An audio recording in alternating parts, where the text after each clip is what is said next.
예, 비하인드 뉴스를 시작하겠습니다. 최재원 기자가 나와 있습니다. 최 기자, 첫 번째 키워드 볼까요? 네. 첫 번째 키워드는 경쟁자의 선택, 물음표를 붙였습니다. 예, 어떤 선택일지, 무슨 이야기입니까? 네, 한국당의 황교안 대표가 자신 험지에 나가겠다라고 선언을 했죠. 그러면서 중진들도 험한 길을 가자라고 얘기를 했는데 뭐 그동안 꾸준히 황 대표를 겨냥해서 험지 나가라라고 부추겼던 사람 누군지 기억하실 겁니다.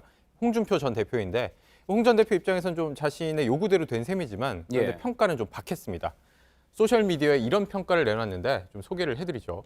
입당 1년도 안 된 사람이 험지 출마를 선언하는 것은 당연한 수순이다. 그게 무슨 큰 희생이라고 다른 사람들까지 끌고 들어가느냐 라면서 모두 내려놓고 통합비대위를 구성하라라고 얘기를 했는데 이건 대표직 내려놓고 보수 통합비대위를 만들어야 선거 치를 수 있다라는 주장입니다. 예. 자, 앞서 이제 저희 리포트에서 홍 전 대표가 대구나 밀양 같은 곳에 출마할 수 있다라는 소식 전해드렸는데 황 대표가 험지를 나간다고 한 선언에 대해서는 상당히 박하게 평가를 했군요. 네, 그런데 홍 전 대표의 이 얘기에 대해서도 또 다른 사람이 또 박한 평가를 내놨습니다. 한국당의 김진태 의원이었는데 김 의원은 오늘 의정보고대회에서 이런 얘기를 했습니다. 직접 들어보시죠. 예. 제가 만약에 그때 후보가 됐으면 우리 당 질 때 지더라도 30%는 만들 수 있었을 것 같은데 안 그렇습니까? 그분을 그때 집에 보내드리지 못한 게 지금도 천추해야 합니다.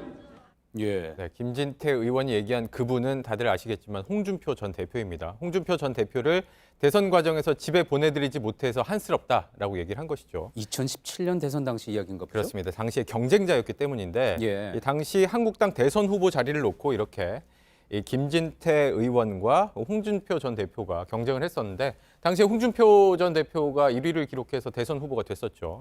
김진태 의원이 2위를 기록했는데 이후에 홍 전 대표가 대선 나가서 24% 득표를 했습니다. 그러니까 김진태 의원의 주장은 그때 내가 이겨서 대선 후보가 됐었으면 30% 득표했을 것이다 라고 주장을 한 겁니다. 반면에 김진태 의원은 저렇게 얘기를 하면서도 황교안 대표에 대해서는 좀 힘을 실어주는 얘기를 했는데 대표를 중심으로 똘똘 뭉쳐서 총선을 꼭 이겨야 하겠다라면서 황 대표의 손을 들어주는 발언을 했습니다. 그런데 사실 김진태 의원은 지난 전당대회에서도 저렇게 보시는 것처럼 이 황교안 대표와 대표 자리를 놓고 경쟁을 했었습니다. 당시에는 3위를 했었고 그러니까 정리를 하자면 김진태 의원은 이 한국당의 전현직 대표 모두와 경쟁을 했던 사이인 건데 이 두 경쟁자 가운데 현직 대표인 황교안 대표에 대해서는 좀 힘을 실어주는 발언을 한 반면에 이 전직 대표인 홍준표 전 대표는 좀 발언을 낮춰서 폄하하는 얘기를 한 겁니다.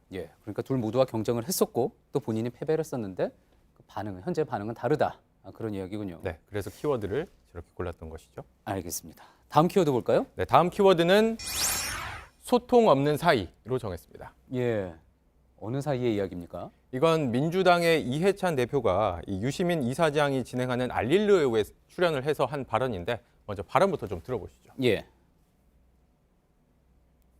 황교안 대표하고 뭐 개인적으로 한 번이라도 대화를 나누신 적이 있으셔요? 몇 번 얘기 좀 하자고 해도 알았다고 하고선 그다음부터는 연락이 없다니까요. 조금 있으면 장애 집회하지. 조금 있으면 삭발하지. 조금 있으면 단식하지.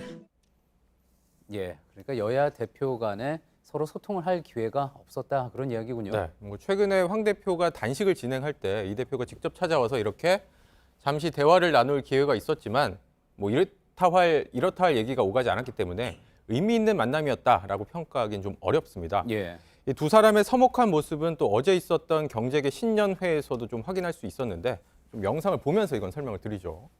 어제 정치권과 정부, 경제계 인사들이 참석하는 2020년 경제계 신년 인사회 모습을 보고 계신데 보시는 것처럼 황교안 대표와 이해찬 대표가 나란히 서 있는데 어딘가 좀 서먹한 모습을 볼 수가 있습니다. 그런데 황 대표가 저렇게 연설을 하러 간 사이에 먼저 연설을 마친 이 대표가 주변 사람들과 악수를 나누고 먼저 자리를 떴습니다. 황 대표가 돌아왔을 때는 이 대표는 이미 자리에 없던 상황이고 작별 인사도 없이 헤어진 상황인데 이 역시도 그래서 새해 모처럼 이렇게 마주할 수 있던 자리였는데 의미 있는 만남이라고 평가하긴 좀 어렵게 됐습니다. 저렇게 같이 서 있는 자리면은 뭐 깊이 이야기를 나눌 시간이 부족하기도 했겠습니다. 자, 그런데 저런 모습들이 사실 그렇게 새삼스러울 건 또 없는 게 지난 한 해 동안에 이제 여야 간의 의견 차가 크고 또 소통이 잘 안 된다라는 부분은 여러 사례를 통해서 또 보여지지 않았습니까? 그렇습니다. 한 가지 사례를 더 소개를 해드리면 매달 첫째 주 월요일이면 국회의장이 주재해서 여야 대표들이 모이는 자리가 있습니다. 이름이 초월회인데 예. 그러니까 당과 이념을 초월해서 만나서 얘기를 해보자 이런 취지의 자리인 것이죠. 그러나 지난해 초월회 자리에서 이 이해찬 대표와 황교안 대표가 함께 모이는 자리는 자주 볼 수는 없었습니다. 아예 없었던 건 아닙니다만 예. 저렇게 보시는 것처럼 위에 보시는 사진에선 황교안 대표가 있지만 이해찬 대표의 모습은 보이지 않고 또 아래 보이는 사진에서는 이해찬 대표의 모습은 보이지만 황교안 대표의 모습은 보이지 않는 이렇게 이 대표가 참석하면 또 황 대표가 빠지고 서로 좀 교차해서 참석하면서 반쪽짜리 행사가 되는 경우가 많았습니다. 그렇군요. 이 패스트트랙 충돌 이후에 한국당이 국회 일정을 보이콧할 당시에는 황 대표가 주로 빠졌고 또 이 조국 전 장관 논란으로 야당의 공격이 거셌을 때는 이 대표가 빠지는 형식이었는데 당시 문희상 의장이 여당 대표가 빠지니까 이 결혼식장에 신랑이 빠진 것 같아서 허전하다라고 발언을 하기도 했었습니다. 예.